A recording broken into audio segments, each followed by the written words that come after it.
The weapons need to feel heavy and powerful, and when you blast something, you want to see lots of chunks.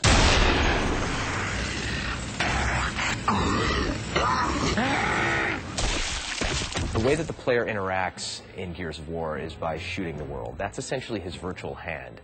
And what he does is he essentially reaches out and touches the environment. He's touching his enemies to eventually defeat them by unloading bullets into them. The gun is the only thing keeping you alive in the game, and so you're constantly sort of looking for the next good weapon, the next weapon you can find, the next piece of ammo, and it's sort of that search. It sort of gives you that bond of, like, this is what I need to survive. The weapons in Gears generally tend to shy away from some of the kind of laser beamy weapons you see in a lot of sci-fi environments. It was really more about something that looks like a gun, feels like a gun.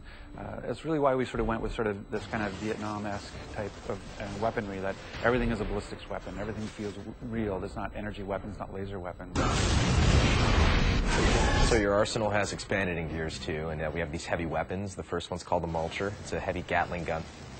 Kind of based off the Predator, kind of raw, you know, just go crazy and mow everything down.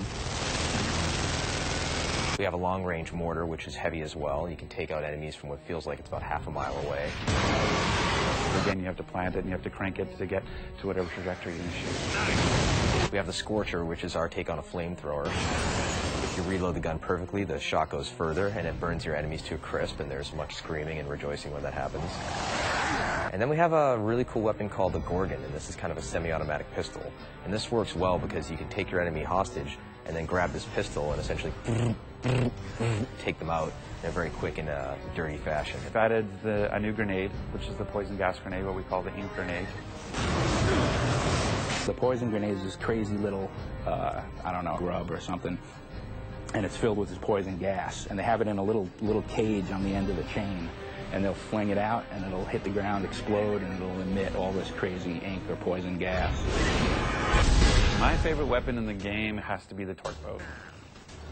I just love the whole, like, the fact that it sticks and they have a moment of pause to know that they're about to die, and then they pop, I just love. And what's great in Gears 2 is we've actually added dialogue for that pause, that we actually have the event of, and something explosive is stuck into you, and you get, so people have that half second to go, uh-oh, and then blow up.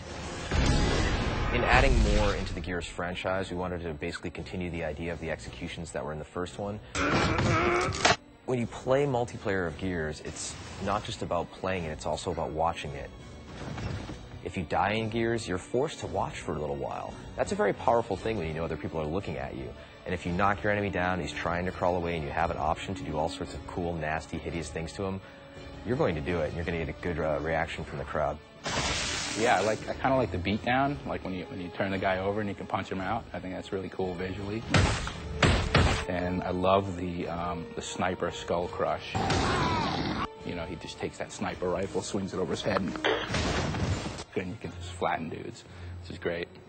And I still like the curb stomp. I mean, but now we turn the guy over and you can crush his head from the front. One of the ways we were trying to incentivize gamers in the first Gears to use some of the chainsaws moves and some of the executions was to put them in God mode, essentially. Starting Gears 2, nobody was a fan of that idea. They didn't want players to be protected at all when they were doing an execution. So actively, when you're playing the game and somebody is in front of you and you want to show off for your friends and do a cool execution, you're making a choice that this is going to take 2.5 seconds to pull off, and you better make sure that the area is clear before you show off.